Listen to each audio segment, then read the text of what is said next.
Now, there is a weakness to the washer method that I discussed in section 6.1, which is why they need section 6.2.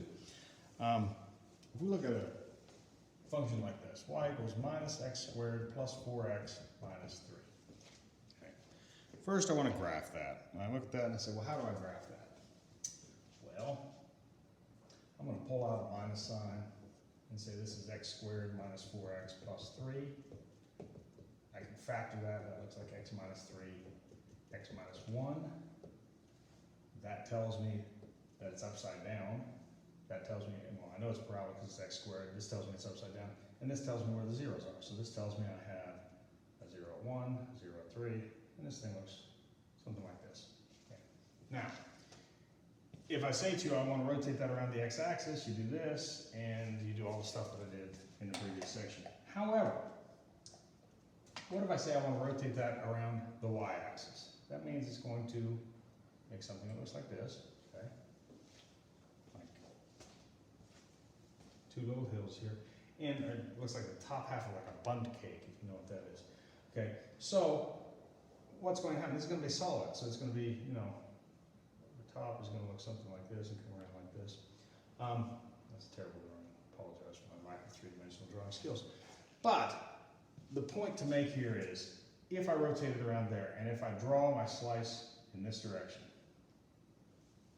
and we've done that before, and what we see is, well, we're going to have a hole in the middle. That's okay. We can figure that out. We have a distance from here to here. This slice is such that I would need a delta y. And so I need this in terms of y. And I look at that function, and I say, well, that's an x direction from the middle. So this radius right here is the inside x, right? But that inside x, and over here, the outside x, those are the same function. How do I solve this? What I really need is I need this thing in terms of y. How do I solve for x here? I need x by itself. That radius is x.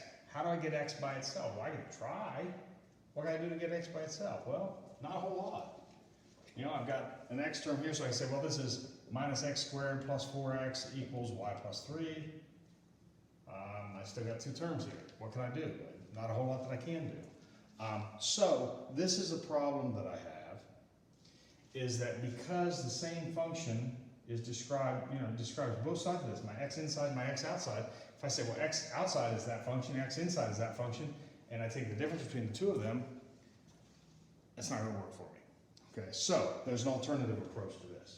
When you have that kind of situation where you cannot solve for the function, this other approach enables you to not have to rewrite the function. It's written like that. The problem that we have is if we do a slice in that direction, we want to rewrite it in terms of y.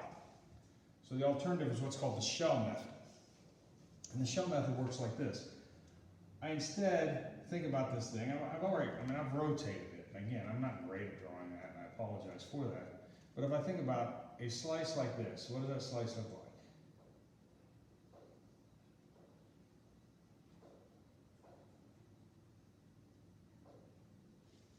If I look at what that looks like a cylinder, okay? Think about like a can, right?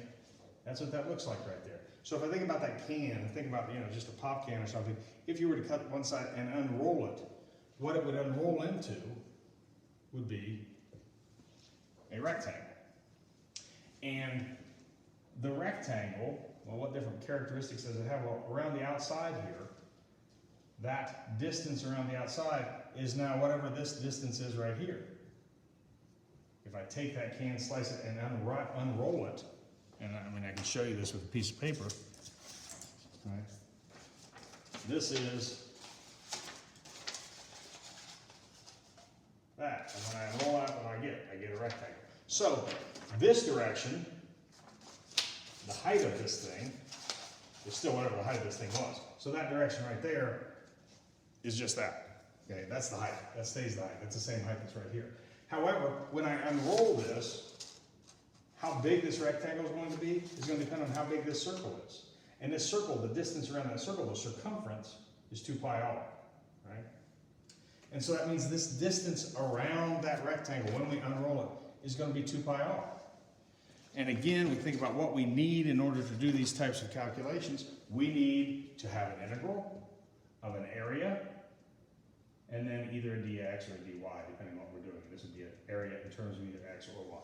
That's what we need. And when we integrate that, we're going to get a volume. So I need an area.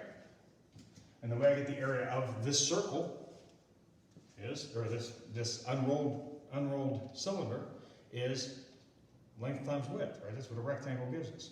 So I say, well, the area here is going to be 2 pi times r times h. Okay, 2 pi r h. I don't see x's or y's in here. I need x's and y's, obviously. So what is it that I need? Well, this distance right here, from the bottom up to here, well, that is the y direction, right? And that y direction is described in this formula right up here. So h equals y, which is going to be whatever this formula is, which was minus x squared plus 4x minus 3. In addition to that, I need r. Well, what's r? R is the distance from here over to wherever I am. And if I'm over here, it's going to be a different distance. It depends on where my slice is, but I'm going to have to add up all the slices between here and here anyway. Right? So it's going to be a distance in that direction, and that is an x direction. So r is just x. Again, if it's not being rotated around the axis, it could be that r is x minus 3 or something like that, depending on what we're rotating around. But provided that we're rotating around the y-axis, r is just x. So now what do I have? Well, my area is then 2 pi times x times minus x squared plus 4x minus 3. Well, that's all in terms of x, but if I look at the direction I made this slice in here, that's a delta x. So my integral, I've got to go through all of the x values between here and here, and it's just 2 pi x minus x squared plus 4x minus 3 dx. And if I look at what these were, first thing we did here was find where those zeros are, so it's going to be from 1 to 3. So the nice thing about the shell method is you do not have to solve for x. And sometimes it's impossible to solve for x, but even in cases where it is possible to solve for x, you can still use the shell method and not have to solve for x. So if I go ahead and do this integral, the 2 pi comes outside. I'm going to distribute the x, and I have the integral from 1 to 3 of minus x cubed plus 4x squared minus 3x, all dx.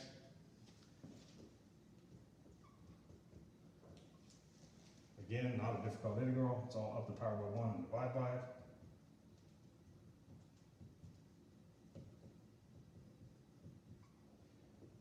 Evaluate at 3 and at 1.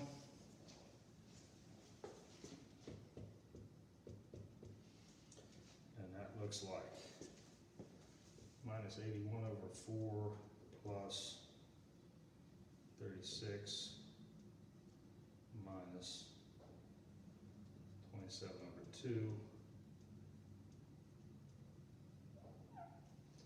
all minus, plugging in 1, I get minus 1 over 4 plus 4/3 minus 3/2. So what do I get there? A whole bunch of stuff. Okay, 2 pi minus 81 over 4, that's minus 54 over 4. That's 144 over 4. That's minus 54 over 4. All those things together, I get, that looks like 9 over 4. And then down here, I've got, I'll put these all over 12, right? I'm going to go plus 3 12s minus 16 12s. I'm distributing the minus sign also, plus 18 12s. And that looks like 2 12s, that looks like 5 12s total. So it's 9 4s plus 5 12s. And again, what's that do? 3, 27 over 12. So I get 2 pi and 32 over 12, which would give me 32 pi over 6, which then can be reduced 16 pi over 3. Okay. So, again, the setup is the hard part. Once we get to the actual integrations, they don't tend to be difficult. This shell method enables you to just use the function as it is given. And so basically, when you did the disc or washer method, the slice that you took was perpendicular to the axis of rotation. In this case, the slice is parallel to the axis of rotation, and you still need, you know, to figure out what the R is, but that's going to be just whatever direction that is in. And since that X and that DX are the same, you don't have to worry about those any further. And the other ones are going to be in terms of X, or in the case where this whole thing's turned sideways, everything would be in terms of Y.